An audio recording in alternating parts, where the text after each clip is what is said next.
Hey guys, boy do we have a great video for you guys today, and in honor of CRL, we're gonna do everything on this YouTube channel in portrait mode from now on. What do you guys think? I'm like, hey, quick to listen to, cause I'm only giving you things you joke about with your friends inside your living room. You know the difference is I got. Hey guys, what's going on? It's Ash here coming at you today in Clash Royale. I hope you enjoyed that spoof intro. It wasn't real. We're doing it in the normal format here. But today I'm incredibly excited about this video. I have on, in my eyes, the MVP from CRL, not just North America, but the best player that I've seen in China, North America, or EU so far. Absolutely incredible performance by Razor, sweeping the entire tribe team in the King of the Hill format on day one of North America. And I have him on today. He's the Pekka Pro. Razor, how you doing, man?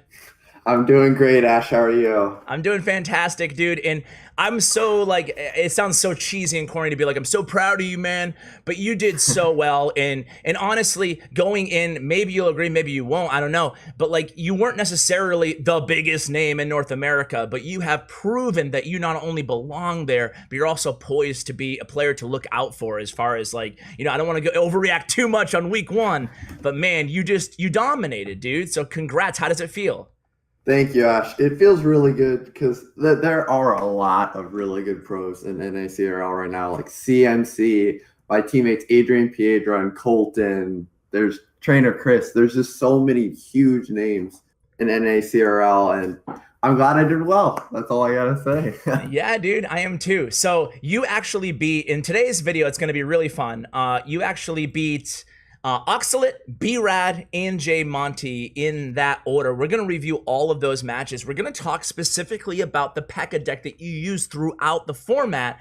And playing a Pekka deck like this one on the screen right now is how much damage are you comfortable taking? Meaning, are you playing it more like a beatdown deck where you're okay taking damage if that translates into a big push? Or is it more like a cycle deck or a bait deck or something like that where you really don't want to be taking a ton of damage? How do you look at a Pekka deck like this?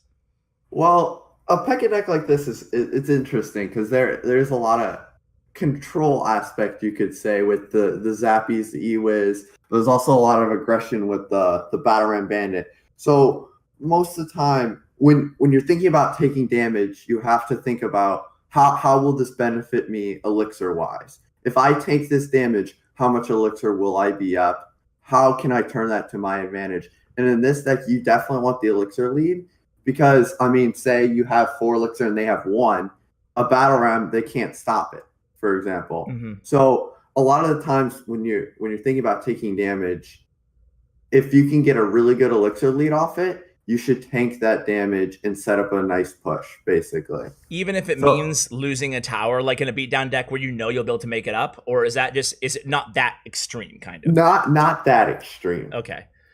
You tank, I think it's a good idea to tank a little bit of damage, but not sacking towers to trade. You shouldn't do that quite, but okay.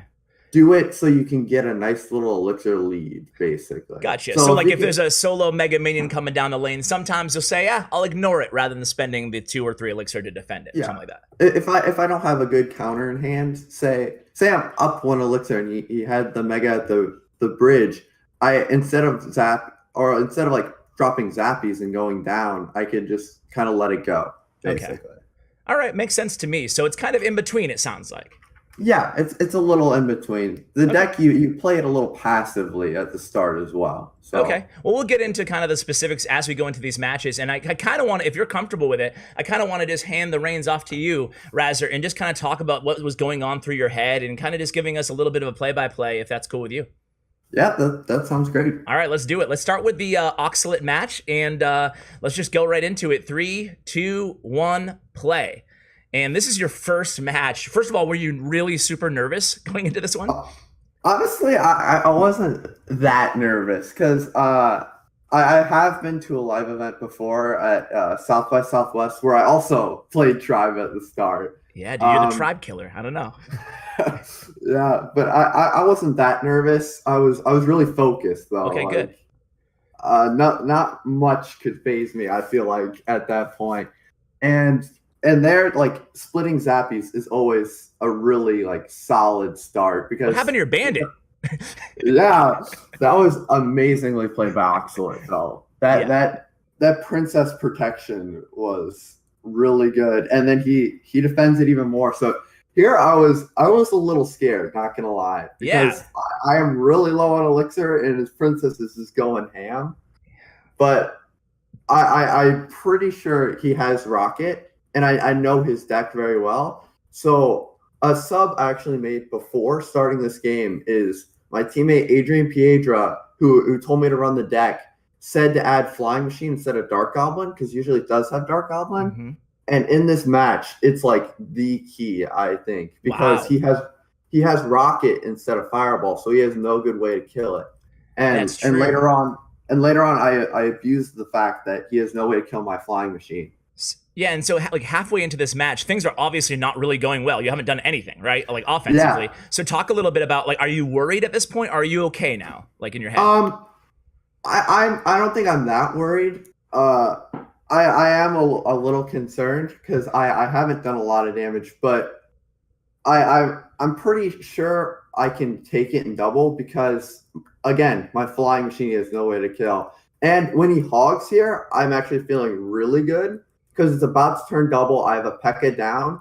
Plus, he wasted his ice golem, so he can't like kite it right away. And so also with this deck, like split pressure is just huge because zappies. So you can split your zappies, and then you can go for 2 pushes on both sides. Yeah, and it seems like you're almost methodically waiting. You're putting down a unit, and correct me if I'm wrong here, but you're putting down a troop. You're waiting for him to respond, and then you're putting down another troop, depending on what he did. Is that kind of how you're playing this? Yeah, that's roughly how I am playing it. So a lot of times I like to just set up zappies, splitting them, so I can set up that dual lane pressure. And then I defend whatever troop he decides. So there he decides to hog into my zappies, so I Pekka on that side. And then I start the split pressure. So I go bandit on the right, and then there's a Pekka. He does really good at pulling things in the middle, but again, like that flying machine is just getting so much value. So is the bandit. Is that an optimal all over the place? Is that an optimal way to use the flying machine, like right in the center like that? In this matchup, it is because he has no like mega minion. That's what you're really afraid of when doing that is fireball and mega minion.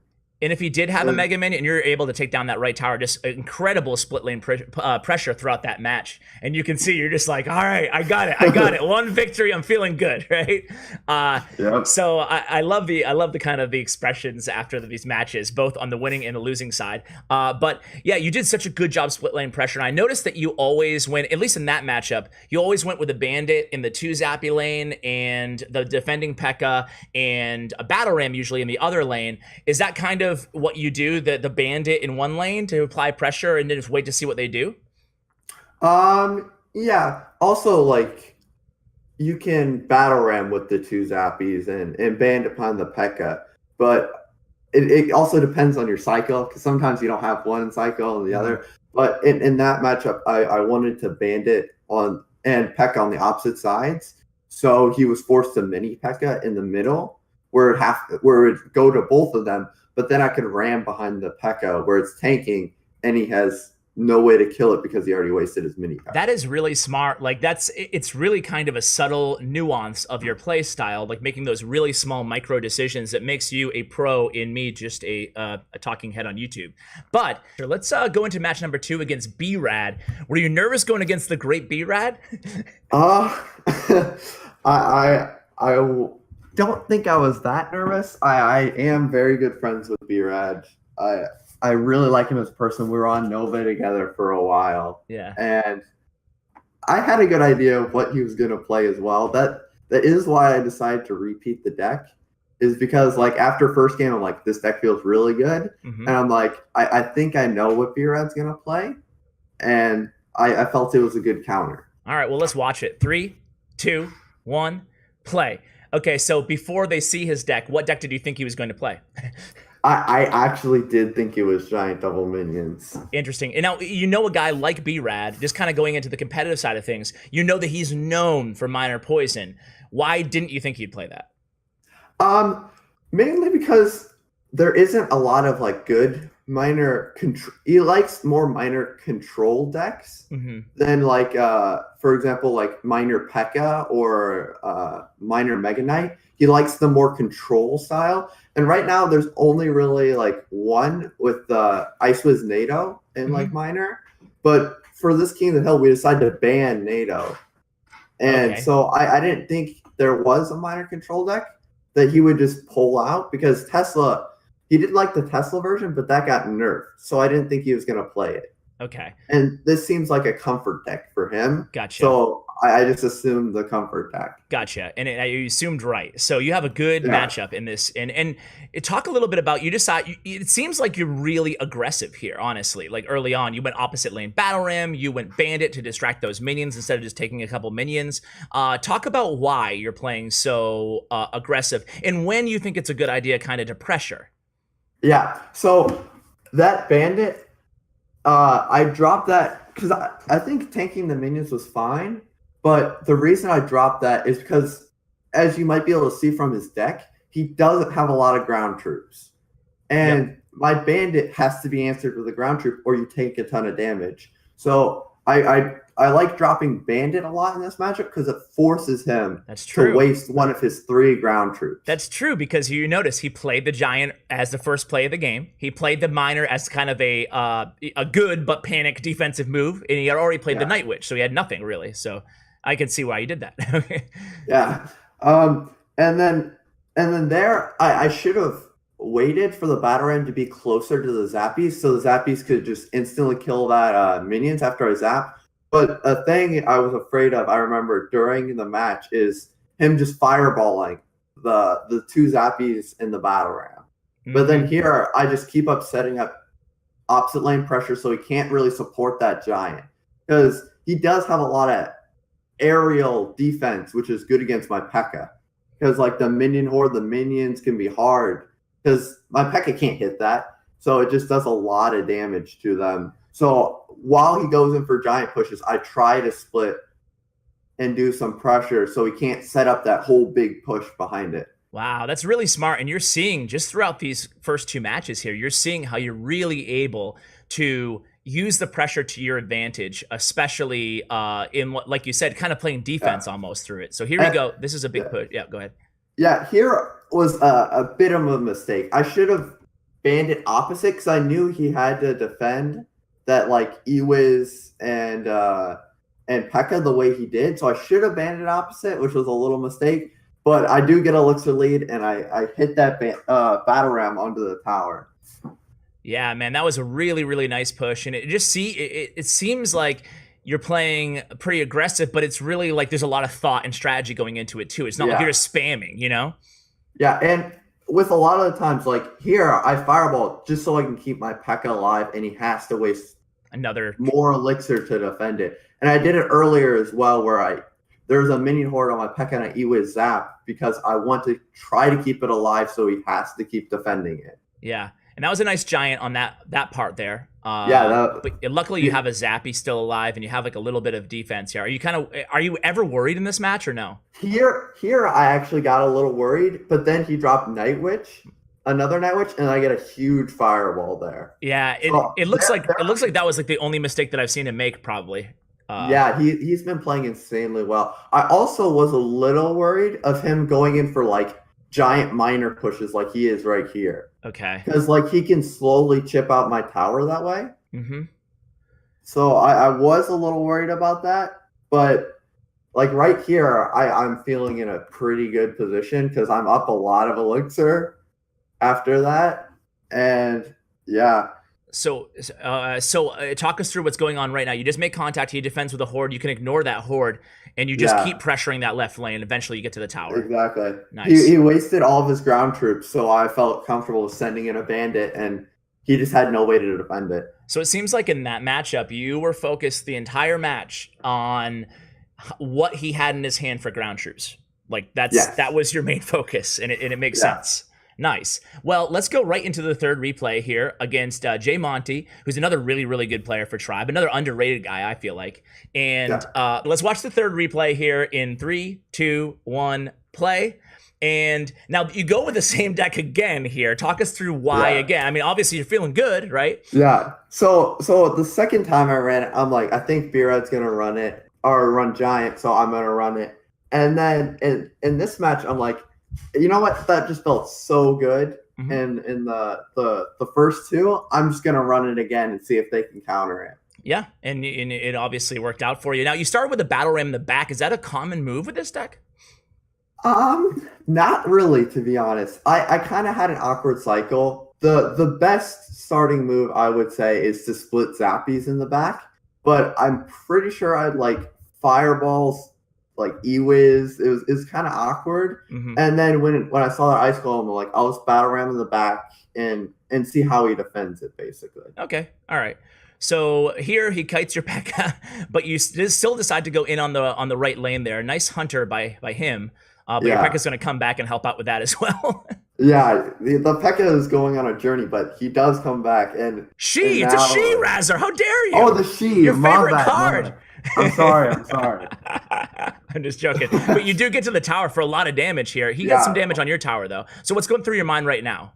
So right now I am feeling very good because he has, as you can see in the elixir, I am up a decent amount, and I did a lot more damage, which is good because I feel like in double elixir I take it, but in single elixir it can be kind of rough because you have to worry about overcommitting because my deck is kind of heavy. I think it might be 4.0. Don't quote me on that, but it's heavy deck. So in single you can't overcommit. Let's talk about that Pekka in the back there for a second. You know that so you know that he has Hog, obviously, but he's already going for that other tower. So you're comfortable kind of with the preemptive Pekka there?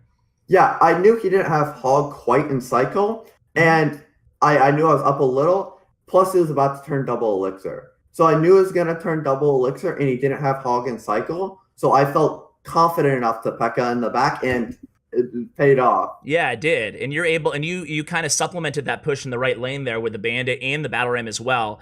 Talk a little bit about how you know to go so aggressive. Is it just as easy as calculating that, hey, I know I got the 2 Musketeers taken care of with the Fireball, so I'm just going to go all in with the rest of my elixir? Kind of. I knew that he would either have to defend my push or just like trade. And he hogged to try to keep up pressure, but I just like kind of cheaply defended it. And then, so when I cheaply defended that, I knew I could just like go all out and then just fireball, basically. Wow, man. Well, hey, you made it look really, really easy, man. Any parting kind of thoughts on this deck or anything that we didn't cover that you think my viewers should know about? I guess just play it patiently, make him make the first moves, basically. So just play it calm, just split Zappies, drop E-Wizes, zap his tower, just play it passively, see what he does, counter that, and then counter push off that, basically, is how you play the deck. Awesome, man. Well, hey, I just wanted to thank you again. This has honestly been one of my favorite videos that I've done in a while because I think you just did a great job explaining and breaking down those matches, what was going on through your mind. And I think that even me, as the host here, I think I have a really good understanding of the deck. So I wanted to thank you again, Razor. And by the way, I should have mentioned this earlier, but you stream on Twitch. I'll include Razor's Twitch handle in the description below. Anything else that we need to know about you as far as content goes or anything coming up?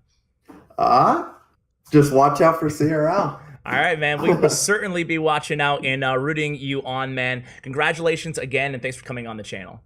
Thank you, Ash. Thank you for having me on. No problem, man. All right, guys, that's going to do it for today's video. I hope you enjoyed it as much as I did. Check out Razor's player stats and information thanks to statsroyale.com, a channel sponsor here on CWA Mobile Gaming. And, of course, a big shout-out to Bren Chong, my YouTube partner. Check out his information in the description below. Guys, thanks so much for watching, and as always, take care, guys.